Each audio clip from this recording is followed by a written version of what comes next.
Hello दोस्तों, मैं आपका राहुल सर फिर से लेकर आ गया हूँ न्यू वीडियो।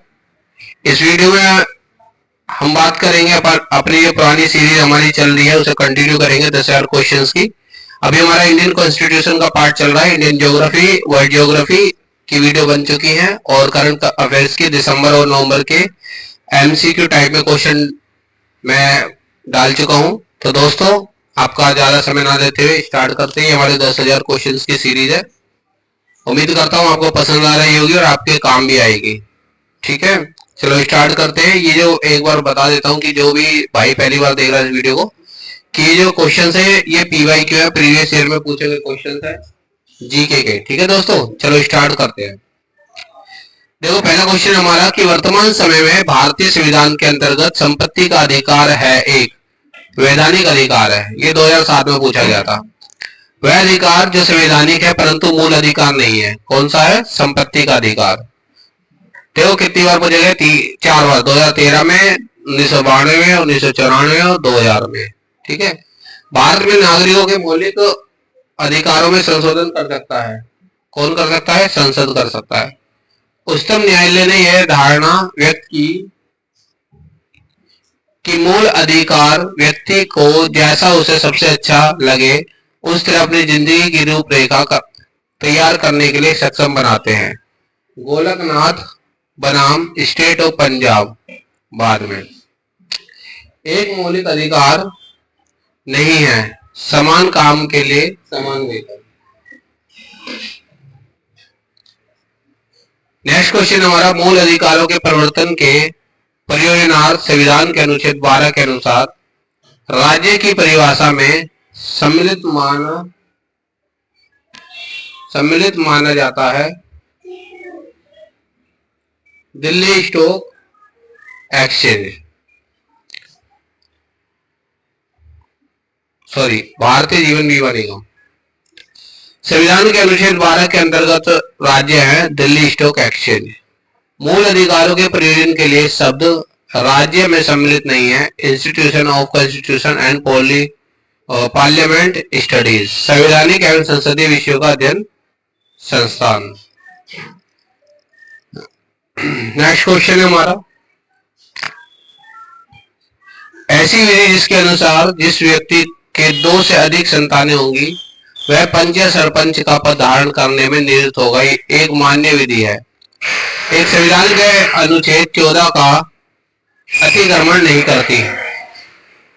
उच्चतम न्यायालय ने यह निर्णय दिया जावेद बनाम हरियाणा राज्य के बाद में।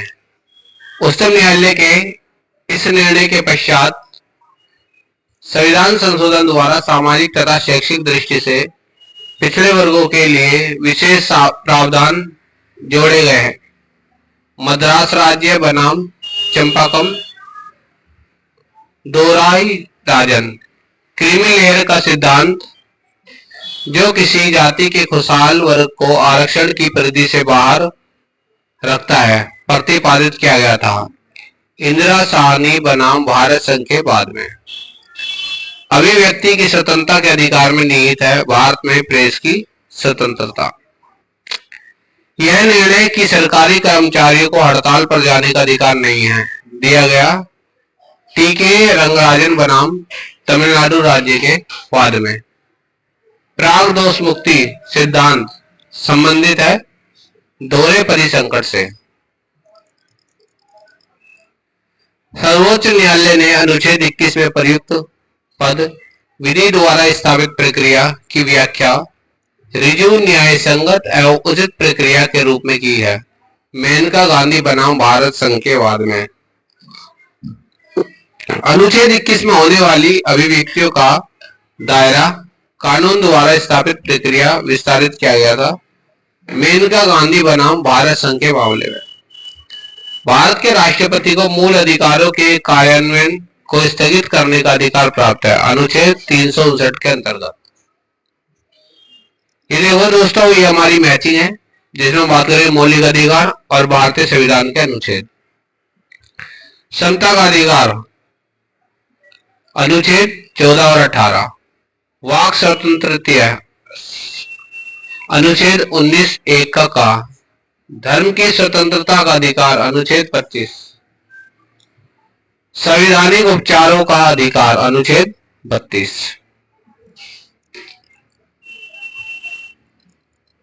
दूसरी मैचिंग हमारी बंदी प्रत्यक्षीकरण, to have the body of. परमादेश, वी कमांड। प्रतिषेध, रिट ऑफ प्रोहिबिशन। अधिकार परीक्षा, वाई वाट अथॉरिटी। तो ये सभी जो है इनसे रिलेटेड है, ठीक है, ध्यान रखना ये। अब हम बात करेंगे राज्य के नीति निर्देशक तत्व के बारे में। भारत के संविधान में किसमें पर्यावरण संरक्षण एवं संवर्धन तथा वन व वन्य जीवन की रक्षा के प्रावधान पाए जाते हैं। राज्य के नीति निर्देशक तत्वों एवं मूल कर्तव्यों में 42वें संविधान संशोधन द्वारा किस अनुच्छेद के माध्यम से श्रमिकों की प्रबंधन में भागीदारी सुनिश्चित की गई? अनुच्छेद 43A। भारत के संविधान में अंतरराष्ट्रीय शांति तथा सुरक्षा को प्रोत्साहन देना सन्निहित है। राज्य के नीति निर्देशक सिद्धांतों में संविधान के 42वें संशोधन द्वारा नीति निर्देशक तत्वों में नहीं जोड़ा गया सभी नागरिकों के लिए समान आचार संहिता। राज्य के नीति निर्देशक तत्व सहज अध्ययन के लिए विभाजित किए जा सकते हैं: समाजवादी, उदार बौद्धिकतावादी एवं गांधीवादी। भारतीय संविधान में कल्याणकारी राज्य के विचार को सम्मिलित किया गया है राज्य के नीति निर्देशक तत्वों में।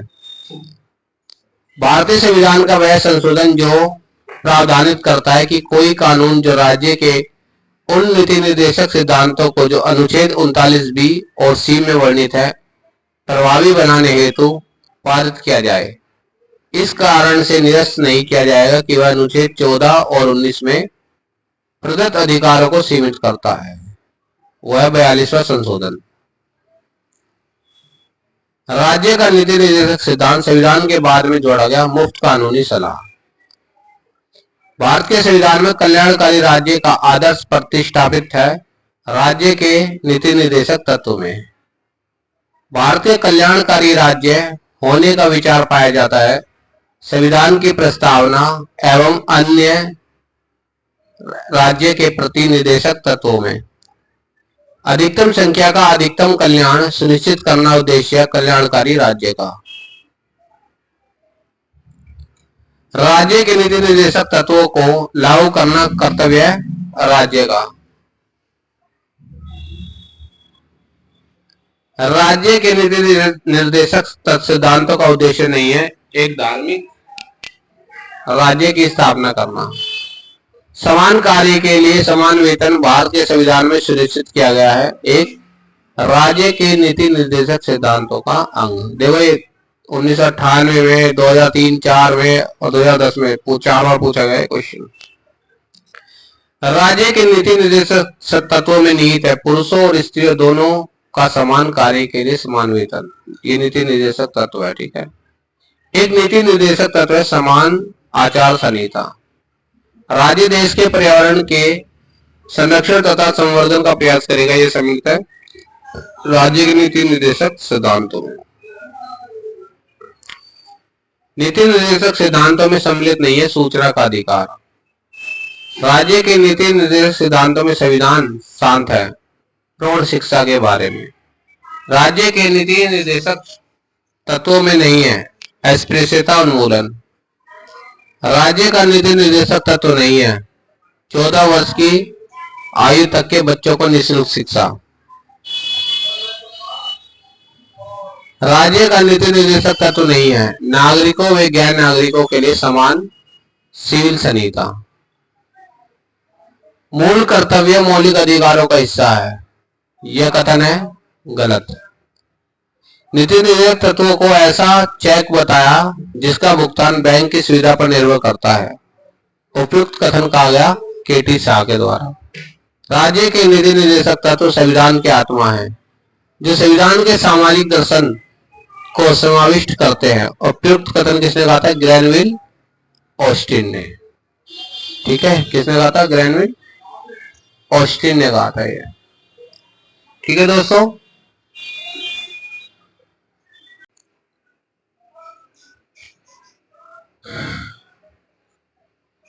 मनरेगा कार्यक्रम भारतीय संविधान में लाया गया था अनुच्छेद 43 को लागू करने हेतु।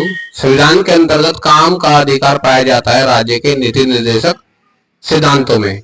राज्य के नीति निर्देशक तत्व के पीछे बाध्यकारी बल है लोकमत का। संविधान का वह भाग जो कल्याणकारी राज्य का आदर्श घोषित करता है राज्य के नीति निर्देशक तत्व है। मूल कर्तव्य, भारत के संविधान में जिसकी संतुष्टि पर मूल कर्तव्यों को जोड़ा गया वह है स्वर्ण सिंह समिति। भारतीय संविधान में मौलिक कर्तव्यों को सम्मिलित किया गया था 42वें संशोधन में। मौलिक कर्तव्यों को भारतीय संविधान के अंतर्गत मौलिक कर्तव्यों में सम्मिलित नहीं है ग्राम पंचायतों के गठन में सहायता करना। भारतीय संविधान के भाग 4A मूल कर्तव्य वर्णित नहीं है अपने माता पिता और गुरुओं का आदर करना। राष्ट्रीय महत्व के स्थानों और स्मारकों की रक्षा करना एक मौलिक कर्तव्य नहीं है। एक नागरिक के मूल कर्तव्यों में सम्मिलित नहीं है अस्पृश्यता को मिटाने की ओर प्रयास करें। मौलिक कर्तव्य से संबंधित सही कथन नहीं है, उन्हें परमादेश द्वारा प्रभावी बनाया जा सकता है। ठीक है, अब बात करेंगे हम सरकार की शासन प्रणाली के बारे में।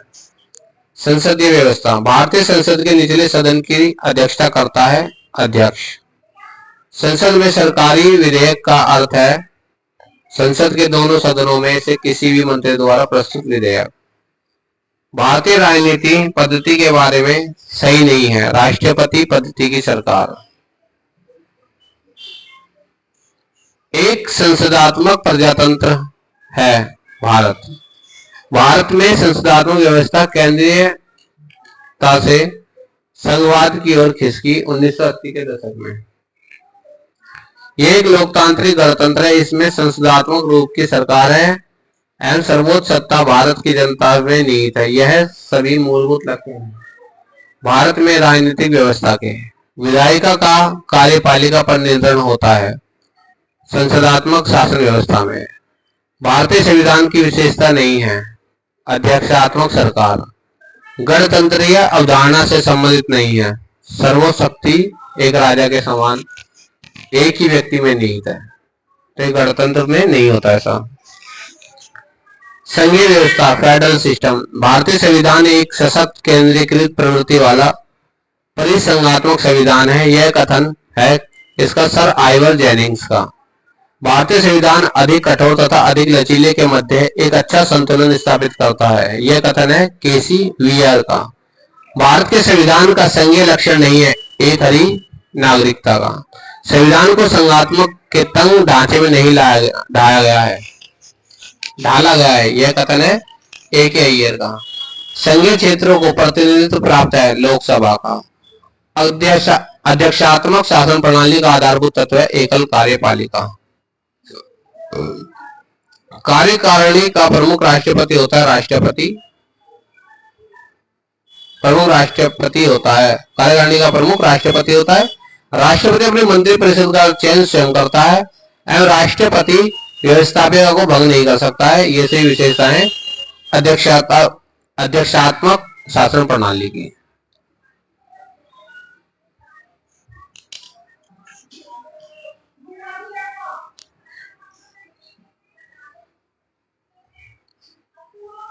केंद्र राज्य संबंध, सरकारी आयोग की संतुष्टि संबंधित है किसे? केंद्र राज्य संबंध से।